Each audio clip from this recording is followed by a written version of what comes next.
کہ جو لوگ یہ کہتے ہیں کہ پاکستان میں اسلامی نظام آ جائے، 100% خلفۂ راشدین والا سسٹم آ جائے، پلٹ دو الٹ دو سب بدل دو، ٹھیش ٹھیش، یہ مولوی 2 نمبر، یہ کچھ بھی نہیں، اس کا مطلب وہ کچھ بھی نہیں چاہتا ہے.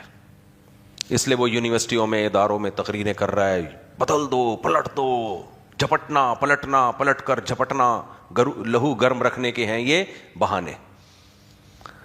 تو یہ جو اس طرح کی باتیں کر رہے ہوتے ہیں تو یہ اس کا مطلب کچھ کرنا ہے ہی نہیں انہوں نے. جیسے امریکہ میں کوئی جائے اور کہے میں یہاں اسلامی مملکت حکومت اسلامیہ لے کر آنا چاہتا ہوں.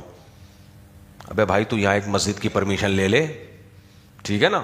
اب ایک مولوی صاحب وہاں جا رہا ہے، وہ کہہ رہا ہے میں ایک مسجد بنا لیتا ہوں، مدرسہ بنا لیتا ہوں، لوگ آئیں گے نماز پڑھیں گے، محبت سے اسلام کی تبلیغ کروں گا. دوسرا کہہ رہا ہے نہیں نظام بدلو. کیا بدلو؟ تم مسجدوں کو فوکس کر رہے ہو، مدرسوں کو لے کے بیٹھے ہوئے ہو اور حلال ذبیحہ کی تلاش میں لگے ہوئے ہو. حلال ذبیحہ، حلال ذبیحہ، حلال ذبیحہ، حلال فائننس. نظام بدلو نظام. اس کا مطلب وہ تمہیں حرام کھلانا چاہتا ہے. سمجھ رہے ہو؟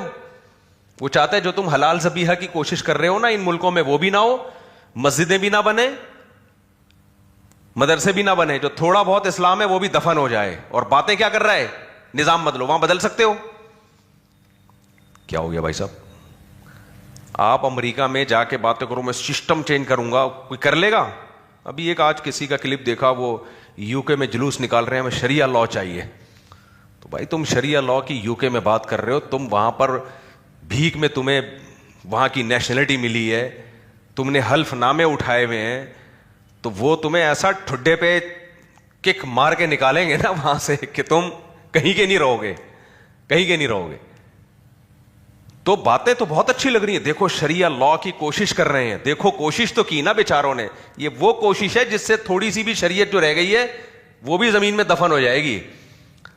اب جو علماء سنجیدہ ہیں نا، جنہوں نے کام کرنا ہے سوسائٹی میں، وہ یہ بڑی بڑی باتیں نہیں کر رہے ہوتے.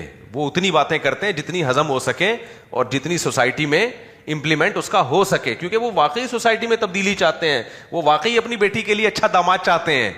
تو وہ برداشت کر لیں گے دائیں بائیں خرابیاں، کیونکہ ان کو پتا ہے بھائی بچی کا گھر بسانا ہے. لیکن جو باتیں ہمارے ہاں اسکالرز میں جو بڑی بڑی باتیں کرتا ہے، منجن اسی کا بکتا ہے. سمجھتے ہو کہ نہیں سمجھتے؟ منجن کس کا بکے گا؟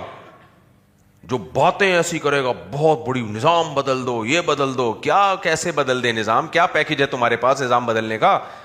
تبھی تو میں کہتا ہوں کہ ہمارے ملک میں جو قوانین غیر اسلامی ہے نا، ان کی لسٹ بنا کے اس کو فوکس کرنا چاہیے کہ یہ قانون چینج ہونا چاہیے. ہم لوگ اس کو فوکس نہیں کر رہے. ہم جب باتیں کرتے ہیں بہت بڑی بڑی باتیں، نظام بدلو، جو ممکن ہی نہیں ہے. جمہوریت ختم کرو. کہاں سے ختم کر دیں بھائی؟ کیسے ختم کریں جمہوریت؟ آپ نے اسی کے اندر رہتے ہوئے جو ہوگا وہ کرنا پڑے گا. جمہوریت ختم ہوگی تو مارشاء اللہ لگے گا نا. اب وہ آرمی چیف کوئی الٹے دماغ کا آ گیا، وہ تو پھر آدمی کہے گا اچھا تھا، کیا خیال ہے؟ آدمی یہی کہے گا نا. جب جنرل مشرف کی آمریت تھی تو لوگ کہتے تھے یہ نہیں ہونا چاہیے. تو جنرل مشرف جب ہٹائے نا تو صدر بن گیا. میں نے کہا لو، یہ آمریت ختم ہوئی اور آپ کی خدمت میں جمہوریت پیش خدمت ہے. اس کے بعد جو اسٹیل مل کا بیڑا غرق، ہم پھر رو رہے تھے، ہم کہتے یار وہی ٹھیک تھا، حالانکہ ہم اس کے خلاف تھے جنرل مشرف کی پالیسیوں کے. تو اس لیے آپ نے جو مارکیٹ میں جو سسٹم چل رہا ہے نا، تو اسی کے اندر رہ کے کوئی خیر کی کوشش کرو گے تو ہو جائے گا. وہ نئی باتیں کرتے رہو.